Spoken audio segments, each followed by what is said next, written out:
नमस्कार दर्शकों, स्वागत है आप सभी का हमारे कार्यक्रम में।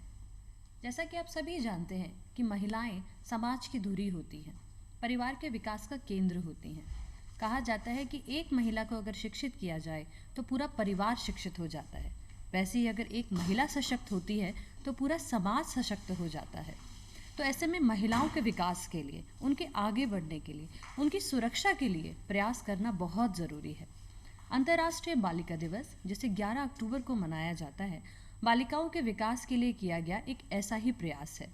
और इस खास विषय पर बात करने के लिए हमने अपने कार्यक्रम में एक बहुत ही खास मेहमान को बुलाया है।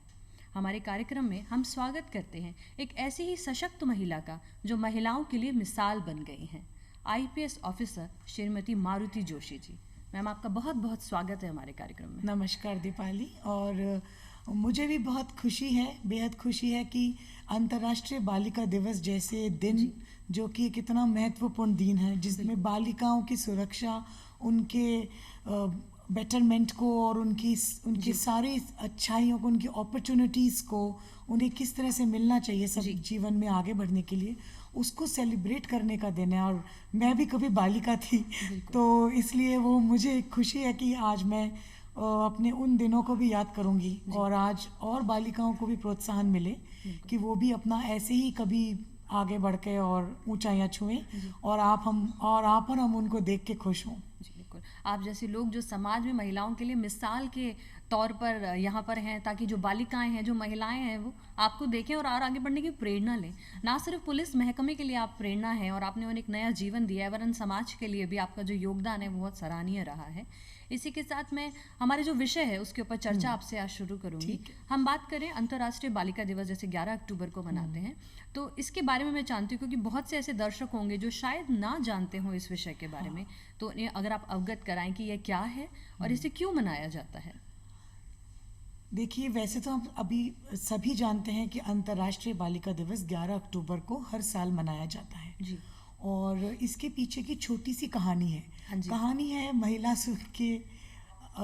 महिलाओं के और लड़कियों के, गर्ल्स के। It is called international day for girl child, basically अंतर्राष्ट्रीय बालिका दिवस। तो ये उनकी लड़ाई का एक विजय का प्रतीक है। मतलब महिलाएं जो सालों से अपनी हितों के लिए, अपनी अपॉर्चुनिटीज़ के लिए, जीवन में, समाज में अपने बराबरी के हक के लिए जो लड़ाई लड़ रही हैं, उस लड़ाई का ही एक विक्ट्री दिवस है, विजय प्रतीक मान सकते हैं आप इसको। आज से 25 साल पहले बीजिंग में 30,000 के आसपास महिला और पुरुषों ने भाग लिया था। 200 देशों से ये लोग आए थे और यूएन, ये इसमें सबसे बड़ा इंपॉर्टेंट रोल है यूनाइटेड नेशंस का। मतलब यूनाइटेड नेशंस के अंडर ये ऑर्गेनाइजेशन, एक सम्मेलन हुआ था आज से 25 साल पहले। उस सम्मेलन का क्रक्स था प्लेटफॉर्म फॉर एक्शन। बेसिकली वो सम्मेलन ये था कि यूएन को भी बहुत साल हो गए, मतलब 95 तक यूएन ने भी अराउंड 30 कई साल काम कर लिया। यूएन 1945 के आसपास यूएन बना था, तो 95 तक यूएन ने बहुत काम कर लिया था। पर ये माना गया कि महिलाओं के लिए, विशेषकर निम्न वर्ग की महिलाओं और जिनको समाज में अपॉर्चुनिटीज़ नहीं मिल रही हैं, जो बालिकाएं हैं, उनके लिए कुछ काम नहीं किया। तो ये सम्मेलन किया गया कि इसमें हम आज से तय करेंगे कि हमें आगे के सालों में क्या इसके लिए काम करना है। तो वो जो डॉक्यूमेंट बना, वो पॉलिसी एक्शन जो बना आज से 25 साल पहले, वो पॉलिसी एक्शन बना और उसमें जैसे ह्यूमन राइट्स का डिक्लेरेशन है, तो वो ये महिलाओं की राइट्स का डिक्लेरेशन स्पेशली बनाया गया कि इस तरह से आगे महिलाओं की सुरक्षा के लिए अब आगे के सालों में कैसे महिलाओं की सुरक्षा को, महिलाओं के बेटरमेंट को, महिलाओं के उत्थान को कैसे यूएन के द्वारा और सभी देशों के द्वारा, 200 देश जो इसमें पार्टिसिपेट करे थे, वो कैसे अपने देश में इसको आगे बढ़ाएंगे। तो वो एक तरह से एक गाइडलाइन बना, एक फाउंडेशन स्टोन बना। उसके तहत हर साल इंटरनेशनल वीमेंस डे भी मनाया जाने लगा। इंटरनेशनल वीमेंस डे भी मनता रहा। अब इस तरह से करते करते ये लगा कि महिला जब तक महिला के रूप में आती है, हाँ जी, तब तक उससे पहले वो एक छोटी बच्ची होती है, एक गर्ल होती है, एक बालिका होती है, और शायद उन्हें काफी प्रोटेक्शन की जरूरत और है। बालिका के रूप में अगर उसके हितों का नुकसान हो गया, हाँ जी, बालिका के रूप में अगर वो असुरक्षित हो गई, जी, बालिका के रूप में उसके साथ हिंसा हो गई, जी, तो वो महिला तो बनेगी ही नहीं। बिल्कुल, बहुत सही आप बात है। समझ रहे हैं मेरा हाँ जी, कॉन्सेप्ट, जी, समझ रहे हैं कि क्यों ये बालिका दिवस सब दिवस से ज्यादा इम्पोर्टेंट है। बिल्कुल। क्योंकि जो महिला आज आप और मैं महिलाएं हैं, हाँ जी, आज आप और मैं आप यहाँ बैठ के लोगों से रूबरू हो रहे हैं, बात कर रहे हैं, क्योंकि हमारा बालिका के रूप में एक सुरक्षित जीवन था। जी, हमें बालिका के रूप में पढ़ने की अपॉर्चुनिटी मिली, हमें बालिका के रूप में समाज में आगे बढ़ने की अपॉर्चुनिटी मिली, हमें बालिका के रूप में स्किल्स सीखने की अपॉर्चुनिटी मिली, कंप्यूटर सीखने की, कार चलाने की, मोबाइल चलाने की, इंटरनेट देखने की, आगे बढ़ के बाहर जाकर काम करने की अपॉर्चुनिटी, समाज में पढ़कर अपने आप को एक स्टैब्लिश करने की, जो हमें बालिका के रूप में सुरक्षित दिवस मिले, बालिका के रूप में हमें जो सुरक्षित साल मिले, उन सब सालों के कारण ही हम महिला के रूप में आज एक, आप मुझे कह रही हैं कि मैं आपको सशक्त महिला दिख रही हूँ, क्योंकि मेरे को एक बालिका के रूप बालिका रही। तो अब कहानी ये है कि ये इसलिए इम्पोर्टेंट है कि आज अगर हम अपनी बालिकाओं को एक सुरक्षित, संपूर्ण, उत्थान से भरपूर जीवन दे पाते हैं, तभी वो फ्यूचर में एक सशक्त महिला के रूप में दिखेंगे।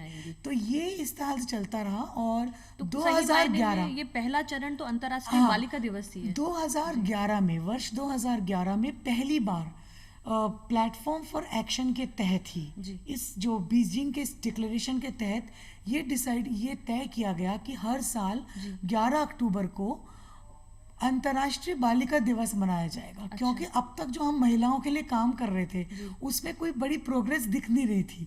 क्योंकि बालिकाएं जब तक सुरक्षित नहीं होगी तो महिलाओं की सुरक्षा तो बहुत लेटर स्टेज में आती है। तो इसलिए 11 अक्टूबर 2011 को पहली बार पूरे विश्व ने अंतर्राष्ट्रीय बालिका दिवस मनाया।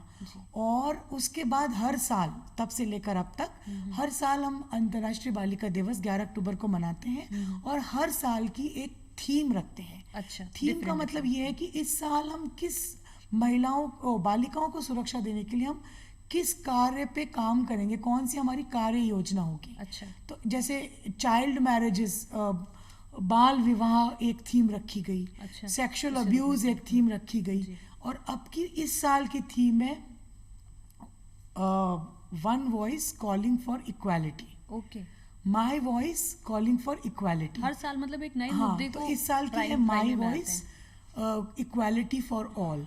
ये इस साल की थीम है, my voice equality for all.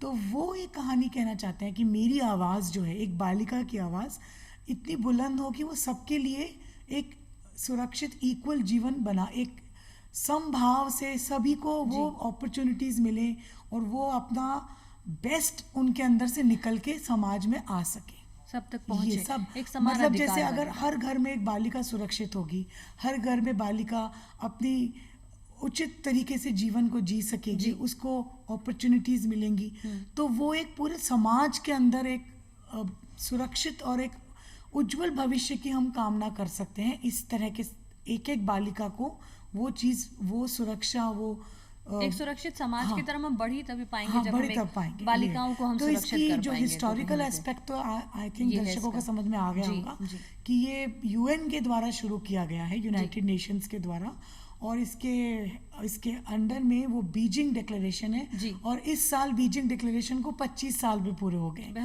तो ये भी एक विषय है कि इस साल का बालिका दिवस बहुत इम्पोर्टेंट है। और इस साल one my voice calling for equality, ये उनका जो है थीम है। ये इसी के साथ तो ये तो बहुत ही अच्छा है। इनका जो उद्देश्य जो है वो बहुत ही अपने आप में एक सबल उद्देश्य है, जिसके आगे ही सारा आधार टिका है कि बालिकाओं को सुरक्षित करते हुए ये महिलाएं और उसके बाद आगे समाज को आगे बढ़ाने के लिए और इसमें जैसे उन्होंने जो पॉइंट्स, जो उनके मेजर पॉइंट्स है, वो ये है कि जेंडर बेस्ड वायलेंस, जिसको एक स्पेसिफिक शब्द है, इसका हिंदी में नहीं बता पाऊंगी, मतलब ये आप ऐसे समझिए, जेंडर बेस्ड वायलेंस वो हिंसा जो आपका क्या जेंडर है इस कारण आपके साथ हो रही है। जैसे रेप आप देखिए, महिलाओं के साथ मैक्सिमम होता है। कोई रेयर केसेस में हमें किसी पुरुष या किसी बालक के साथ मिलेगा, बट जैसे कई समाजों में, कई वॉर टॉर्न कंट्रीज में एक, और कई बार समाज में एक पावर दिखाने के लिए महिलाओं के और बालिकाओं के साथ ये घिनौना अपराध किया जाता है, यौन अपराध किए जाते हैं। तो उनमें बालिकाएं और महिलाएं विशेष टारगेट होते हैं, विशेष उनको टारगेट किया जाता है। तो इस सशक्तिकरण से कहीं ना कहीं वहाँ इसमें हाँ, मतलब ये इनका डिक्लेरेशन में प्लेटफॉर्म फॉर एक्शन ये है कि जेंडर बेस्ड वायलेंस बिल्कुल खत्म हो। अच्छा। दूसरा है हार्मफुल प्रैक्टिसेस खत्म हो। अच्छा। अब हार्मफुल प्रैक्टिसेस जैसे हमारे समाज में हार्मफुल प्रैक्टिसेस हैं कि महिलाओं को पैदा होने से पहले ही मार दिया जाता है, भ्रूण हत्या। जी। भ्रूण हत्या जो बर्थ से पहले ही, क्योंकि कन्या भ्रूण है तो कन्या भ्रूण को पैदा ही ना होने दिया जाए। अच्छा। तो ये एक हार्मफुल प्रैक्टिस है जो पूरे समाज में स्क्रूड रेशो, सेक्स रेशो को खराब कर रही है, और कहीं ना कहीं बालिकाओं और उनको पैदा ही नहीं होने, मतलब एक इंसान के तौर पे जीवन का सिर्फ इसलिए अंत हो रहा है क्योंकि आपका जेंडर ऐसा है जो पसंद नहीं किया जा रहा। बिल्कुल। तो ये हार्मफुल प्रैक्टिस, जैसे बाल विवाह एक हार्मफुल प्रैक्टिस है, जैसे कई देशों में है, मतलब और भी कई देशों में हार्मफुल प्रैक्टिसेस हैं। ह्यूमन ट्रैफिकिंग, देवदासी के रूप में छोटे बच्चियों को दे देना, और भी कई हैं, जैसे पढ़ाई छोड़ के हम घर के काम करने लग जाना, पढ़ाई नहीं करने देना क्योंकि परिवार को संभालना है। वो छोटी बालिका, उसका छोटा भाई तो स्कूल और कॉलेज जाएगा, बट बालिका को कहेंगे। तो ये हार्मफुल प्रैक्टिसेस खत्म करना, और HIV और एड्स से बालिकाओं को बचाना, जैसे ये एक टास्क है। दूसरा टास्क है कि बालिकाओं को ऐसा माहौल दिया जाए जिसमें वो नई स्किल्स, जो मैं बार बार स्किल्स की बात कर रही हूँ, नई तरह की चीजें सीख सके, जिससे कि वो अपना एक बेहतर भविष्य बना सके। तो नई स्किल्स में जैसे ड्राइविंग सिखाना, कंप्यूटर सिखाना, और आजकल कंप्यूटर की लैंग्वेजेस सिखाना, इंटरनेट पे काम करना सिखाना, आर्टिफिशियल इंटेलिजेंस सिखाना, उनको सारा टेक्नोलॉजी से संबंधित जो भी काम है, ताकि वो अपनी स्किल्स बढ़ा के खुद का एक मुकाम तय कर सके। बेसिक पढ़ाई है। अब जैसे ऑनलाइन प्लेटफॉर्म्स है, तो अब ऑनलाइन प्लेटफॉर्म्स में कैसे बालिकाएं आप देख रहे हैं कि स्कूल्स कैसे उनको हेल्प कर रहे हैं। जिनके पास कंप्यूटर नहीं है तो स्कूल्स वाले टीचर्स मास्क लगा के बच्चों को पढ़ा। और सबसे इम्पोर्टेंट जो इसमें ये है कि वो एक फ्यूचर लीडर बन सके। सबसे इम्पोर्टेंट जो इसका प्लेटफॉर्म फॉर एक्शन का एक पॉइंट है, तो फ्यूचर लीडर के लिए इस तरह के काम शुरू करने समाज में जो कि एग्जेम्पलरी हों। जैसे अब सेल्फ डिफेंस जो पुलिस करवा रही है, हर जिले में पुलिस सेल्फ डिफेंस टैक्टिक्स बच्चियों को, बालिकाओं को प्रशिक्षण दे रही है। तो ये क्या है, ये एक तरह से फ्यूचर लीडर बन रही है। 2 बालिकाएं अगर सीख गई तो वो अपने छोटी सी कम्युनिटी में सबको सिखाएंगी। बिल्कुल। और सबको सिखाएंगी तो वो लीडर बनेंगी और लोग भी उनसे प्रेरित होंगे। तो इस तरह से प्लेटफॉर्म फॉर एक्शन के 3 बेसिक है कि यौन अपराध, यौन हिंसा, यौन अपराध से बचें, हार्मफुल प्रैक्टिसेस से बचें, और एड्स और HIV से उनको बचा सके, उनको स्किल सिखा सके, और उनको इस तरह का एग्जाम्पल बनाए कि वो समाज में आगे बढ़ के अपने एक लीडर बने। एक छोटी बच्ची भी लीडर बने कि अगर वो पढ़ रही है। बालिका सशक्तिकरण पे खास तौर से जो है जोर दिया बालिका सशक्तिकरण पे, ना सिर्फ शिक्षित हो, सशक्तिकरण भी उनका साथ साथ, और सुरक्षित भी रहे, संरक्षण भी उनका रहे।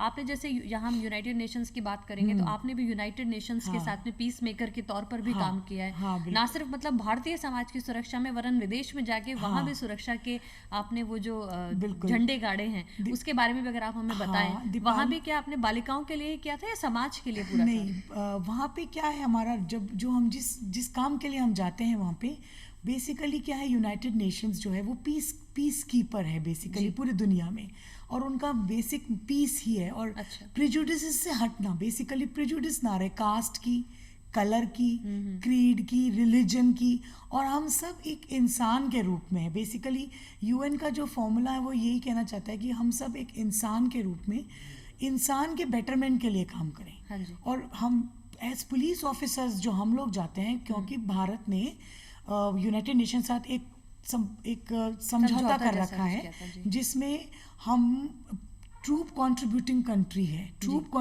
कंट्री है इंडिया। तो हम लोग जहाँ पे भी वॉर टॉर्न कंट्रीज है, जहाँ पे हिंसा हो रही है, मतलब मिलिट्री हिंसा हो रही है, लड़ाई, वहाँ पे शांति व्यवस्था बनाए रखने के लिए सभी देश यूएन के अंडर में अपने पुलिस ऑफिसर्स को भेजते हैं ताकि पुलिस ऑफिसर जाके वहाँ पे समाज में शांति और लॉ एंड ऑर्डर बना सके और जो देश इससे जूझ रहा है उसको निकाल सके। इस प्रोसेस में पीस ट्रांसफॉर्मेशन, मतलब आप एक वॉर टॉन थे, आप में लड़ाई झगड़ा था, अब आप शांति में आ गए हैं, तो शांति में आप कैसे व्यवस्था बनाएंगे। तो पुलिस का काम सिंपली ये होता है कि हम वहाँ पे एज पुलिस ऑफिसर ही जाते हैं, पीस कीपर्स हमको बोलते हैं, यूनाइटेड नेशंस पीस कीपर्स, और वहाँ जाके हम उस समाज के पुलिस के साथ काम करते हैं, उस देश के पुलिस ऑफिसर्स के साथ, और हम उनके साथ काम करते हैं। बेसिकली कहानी ये है, और हम उसको बोलते हैं को लोकेशन। मतलब मैं भी एज अ पुलिस ऑफिसर थाने पे ही जाऊंगी और थाना और एसपी उनके हर लेवल पे, एसपी से लेकर नीचे तक का लेवल जो भी है, उस हर लेवल पे हम उनके साथ बैठ के काम करेंगे। हम ये नहीं करेंगे कि हम तुम्हें सिखा रहे हैं, हम उनके साथ बैठ के काम करते हैं, शांति के लिए प्रयास तो उनको हम साथ बैठ के काम करना, उनके साथ काम करते हैं तो उन्हें ये नहीं लगता उस देश को कि हमको कुछ सिखाया जा रहा है। वो एक बात बुरा लगता है कि तुम कौन हमें सिखाने आ गए, तो हम सिखाते नहीं है, हम कहते हैं हम साथ में काम करेंगे। तो जब मैं गई वहाँ पे, मैं गई थी साउथ सूडान में। साउथ सूडान जुलाई 2011 में इंडिपेंडेंट देश बना था सूडान से टूटकर, और वहाँ पे हमारा पहला ही मिशन था। वो मिशन शुरू हुआ था United Nations mission in south Sudan, तो हम लोग पहले पीस कीपर्स थे। तो हमने वहाँ जाके यही बात देखी, सब जगह देखो दीपाली, सब जगह ये देखी आई कि समाज जो हिंसा से जूझ रहा है, अगर वहाँ की महिलाओं को सशक्त कर दिया जाए काफी बदलाव तो बदलाव बहुत जल्दी आता है। और मैं नहीं कह रही, ये बड़ी बड़ी स्टडीज कहती हैं, जो भी वॉर टॉर्न कंट्रीज हैं उनमें जहाँ महिलाओं का साथ लेके समाज के उत्थान का काम किया, तो समाज में बदलाव बहुत जल्दी आया, बहुत तुरंत आता है, और वो सस्टेन हो जाता है, वो टूटता नहीं है, क्योंकि महिलाएं समाज में भी रहती है और परिवार में भी रहती है, तो उनका दोनों जगह रोल रहता है। धुरी है तो धुरी से आप जो धुरी बोला था, तो मैंने वहाँ जाके जो काम किया, हमने वहाँ पे वुमेन्स नेटवर्क बनाया। अच्छा। तो हमने बेसिकली जो मेरे साथ पुलिस ऑफिसर और देशों के काम कर रही थी, महिलाएं भी थे, पुरुष भी थे, हम सब ने मिलकर एक वुमेन्स नेटवर्क बनाया। उस वुमेन्स नेटवर्क का क्रक्स यही था कि सब महिलाएं जो साउथ सूडान के देश की महिलाएं वो भी, और हम जो पुलिस ऑफिसर महिलाएं, हम सब एक प्लेटफॉर्म पे मिल जाएं। और वो यूनाइटेड नेशन से अलग काम था हमारी ड्यूटी के अलावा था, एक शांति स्थापित करने, मतलब एक तरह का सोशल नेटवर्क था वो, जिसमें यूनाइटेड नेशंस का रोल नहीं था। हमारे काम के बाद एक्स्ट्रा टाइम में वो काम करते थे, something like a small group of women working. तो उससे क्या हुआ कि हमको इनफॉर्मल चैनल्स मिल गए उनकी महिलाओं से बात करने के। तो जैसे हमने वहाँ की जो पुलिस ऑर्गेनाइजेशन थी, वहाँ पे पुलिस में बहुत कम महिलाएं थी, जैसे हमारे यहाँ पे शुरू में हाल था, 2-4 पुलिस अफसर महिलाएं थी, तो हमने उनको हमारे ग्रुप में जोड़ा और हमने उनको ये पावर दी कि तुम अपने लिए व्यवस्थाएं मांगो। इसके अलावा जैसे मैम मैं यहाँ से आपसे जानना चाहूंगी कि ये हमने जैसे यूनाइटेड नेशंस के लिए जाना, अब भारतीय समाज की अगर हम बात करते हैं, भारतीय समाज के अंदर भी हमारे यहाँ काफ़ी समस्याएं हैं, बालिकाओं के उत्थान की और इनके आगे बढ़ने की यहाँ भी बहुत ज़रूरत है। तो एक पुलिस अधिकारी होने के नाते भी मैं आपकी राय जानना चाहती हूँ कि कितना तो हमें शिक्षा को और अभी बढ़ाना चाहिए, कितना हमें सुरक्षा को और बढ़ाना चाहिए बालिकाओं की, ताकि हमारे समाज की जो तस्वीर है, हालांकि पहले से बहुत बदल चुकी है, बहुत प्रयास हुए, और कितनी बदल सकती है। देखिए, शिक्षा आप चाहे साउथ सूडान में जाएं, चाहे भारत में हो, किसी भी देश में हो, दुनिया के किसी भी देश में हो, किसी भी समाज की बात करें, शिक्षा हमेशा एक ऐसा दिया है जो अंधेरे में रोशनी लाता है। मतलब बेसिकली जो हम तमसो मा ज्योतिर्गमय जो हम बोलते हैं, वो बेसिकली ये शिक्षा ही है, क्योंकि शिक्षा अज्ञानता को दूर करती है, और अज्ञानता दूर होने से और एक तरह का आपको एम्पावरिंग है। शिक्षा एक आपके अंदर एक शक्ति पैदा करती है, ज्ञान की शक्ति। ज्ञान की शक्ति से आप अपना एक मुकाम तय कर सकते हैं। तो शिक्षा, अगर आज मैं शिक्षित नहीं होती तो मैं भी कहीं गांव में किसी छोटी जगह पे अपना कोई इस तरह का एक बड़ा ही नॉर्मल सा जीवन जी रही होती, जहाँ की मैं ये नहीं कह रही कि वो जीवन खराब होता। आज गांव में बहुत महिलाएं संघर्ष कर रही हैं, बट मेरा संघर्ष अलग तरह का होता। बट क्योंकि आज मुझे बालिका के रूप में शिक्षा मिली, तो उससे मैंने जीवन अपना के जीवन शैली में भी परिवर्तन जीवन मैंने अपने अज्ञानता को हटाया। मुझे ये समझ में आया कि ये काम जो समाज कहता आ रहा है कि ये पुलिस में महिला नहीं जा सकती या ये पुलिस के लिए फिट नहीं है, वो मुझे शिक्षा से पता चला कि जब मैं शिक्षा का प्राप्त करके क्लास में मेरे पुरुष सहकर्मियों के साथ इक्वल नंबर पे आके मैं पास हो सकती हूँ, तो मैं वो एम्पावरिंग स्पिरिट आई कि मैं और भी काम कर सकती हूँ। तो ये जो एम्पावरमेंट है वो शिक्षा देती है। तो शिक्षा जब तक नहीं होगी तब तक समाज में अज्ञानता रहेगी, और शिक्षा ही दिमाग के बंद दरवाजों को खोलती है। और जब चाहे आप किसी भी देश में जाएं, वहाँ पे भी हम देखते थे कि महिलाओं और बच्चों के लिए जब काम करते थे तो वो भी शिक्षा पे जोर देते थे। हम वहाँ पे इंग्लिश जैसे बहुत इम्पोर्टेंट है, स्किल है, अंग्रेजी, ये मैं ये नहीं कहती हिंदी इम्पोर्टेंट नहीं है, बट दूसरी भाषा आना भी एक स्किल है। क्योंकि भाषा का ज्ञान आपको वो किताब पढ़ना जो अब वहाँ पे लोकल अरेबिक पढ़ते हैं। अब हम बच्चियों को जो हम अलग से क्लासेस लगाते थे इंग्लिश पढ़ाने की, तो वो बच्चियां बड़ी खुश होती थी कि हमें इंग्लिश आ गई। इंग्लिश आने से वो इंटरनेट पे या कहीं किताब में अंग्रेजी समझ के अपने ज्ञान को बढ़ा लेती, शिक्षा का क्षेत्र बढ़ जाता। तो छोटा सा एग्जाम्पल है कि हम एज पुलिस ऑफिसर्स हम इंग्लिश क्लासेस लगाते थे। तो वो हम जब साल भर के बाद बड़े खुश होते थे कि उनको हमने एक एक सेंटेंस पढ़ना सिखा दिया, क्योंकि वो उनको अपनी भाषा तो आती ही थी, लोकल अरेबिक उनको आती थी, बट वो अंग्रेजी में एक पावर एम्पावरिंग आगे भी कंटिन्यू हुआ, मेरे आने के बाद भी वो कंटिन्यू होती है क्लासेस। तो कहने का मतलब ऐसे ही हमारे समाज में भी आगे बढ़ने के लिए मतलब अगर मान लीजिए किसी बालिका का बाल विवाह हो रहा है फॉर एग्जाम्पल, अब उस बालिका को अगर उसने पढ़ रखा है कि बाल विवाह अपराध है और बाल विवाह के खिलाफ सरकार का कानून है, पुलिस की, सरकार की, समाज की, पुलिस की, सरकार की और एडमिनिस्ट्रेशन की ये मंशा है कि बालिका पढ़े और उसकी इस उम्र में शादी ना हो। अगर उस बालिका ने वो कानून पढ़ रखा है तो कम से कम वो उस कानून को तो जानती है।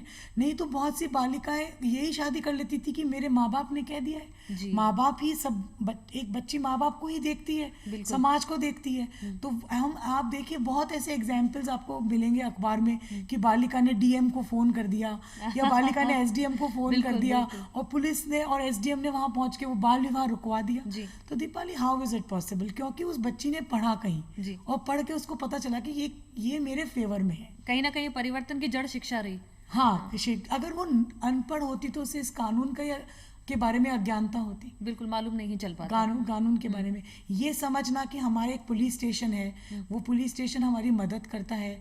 एक एसडीएम साहब है जिनको अगर मैं एप्लीकेशन दूंगी तो वो मुझे बचा लेंगे। ये सब कौन बताएगा? स्कूल, कॉलेज, किताबों का ज्ञान या जानकारी, मतलब जब तक आपको ज्ञान ही नहीं होगा आप आगे कदम नहीं बढ़ा सकते। शिक्षा के क्षेत्र का जो सबसे बड़ा जो फायदा है या शिक्षित होने का जो सबसे बड़ा फायदा है वो हमारे सामने आप खुद भी साक्षात बैठी हैं। जो दर्शक ये कार्यक्रम देख रहे हैं उनको भी मैं ये कहना चाहूँगी कि शिक्षा के क्षेत्र में जब आप जाते हैं तो सबसे पहले अगर मैं मारुति मैम की ही बात करूँ, जिनका नाम ही मारुति, मतलब कहते हैं जो संकट मोचन ही जिसका नाम हो, जिसने शिक्षा पाकर के ही ये निर्णय ले लिया हो कि मुझे संकट ही हटाने हैं जीवन से सबके।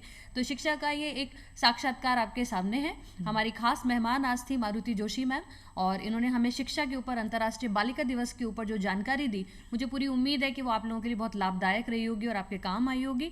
बहुत सी चीज़ें जो आप नहीं जानते होंगे वो आपको ज़रूर पता चली होगी। मैं आपको मेरे नाम की भी कहानी बताती हूँ क्योंकि वो बहुत इंटरेस्टिंग कहानी है। ज़रूर हम अगले किसी एपिसोड में आपसे ज़रूर बातचीत करेंगे, या फिर आप बताएं। वो इतना सा है कि ये नाम मारुति हनुमान जी का है, पर मेरी मदर ने, मैं लड़की थी, डॉटर थी, फिर भी उन्होंने ये नाम मेरा रखा। तो उन्होंने ये नहीं सोचा कि लड़की है तो मैं इसका ये नाम ना रखूं। अच्छा। मारुति नाम रखा, और आप देख लीजिए कि इस नाम का आज मतलब एवरीबडी लाइक्स दिस नेम। कोई भी इसको नापसंद नहीं करता है कि ये लड़की है होने के कारण ये एक मेल नाम आपने एक लड़की को दिया। तो मैं ये कहना चाहती हूँ कि शिक्षा ही है, क्योंकि इसका मतलब आप एक इसे ऐसे समझिए कि इट्स ओपन माइंडेडनेस। मेरी मदर ने कहीं पढ़ा और शिक्षित मदर थी, तो शिक्षित होने से उन्होंने इस बात का हटा दिया कि एक नाम कोई पुरुष या स्त्री होता है, नाम होता है, उसकी सुंदरता में उस नाम की जो उसको धारण करेगा उसी में उसकी इम्पोर्टेंस होगी नाम की। और उस नाम को आपने पूरा यथार्थ किया है संकट मोचन के तौर पर। आपका जो मतलब जीवन ही पूरा संकट मोचन के तौर पे, ना सिर्फ महिलाओं, बालिकाओं, कन्याओं, सभी के लिए साक्षात तौर पे आपका जो जीवन है वो यथार्थ रूप से सिद्ध हुआ है। आप हमारे कार्यक्रम में आए, इसके लिए बहुत बहुत धन्यवाद। हमारे दर्शकों को जरूर बहुत महत्वपूर्ण जानकारी आज जानने को मिली होगी आपके थ्रू। इसी के साथ आप सभी दर्शकों को अंतर्राष्ट्रीय बालिका दिवस की बहुत बहुत बधाइयाँ, और अब इस कार्यक्रम से मैं विदा लेती हूँ। नमस्कार।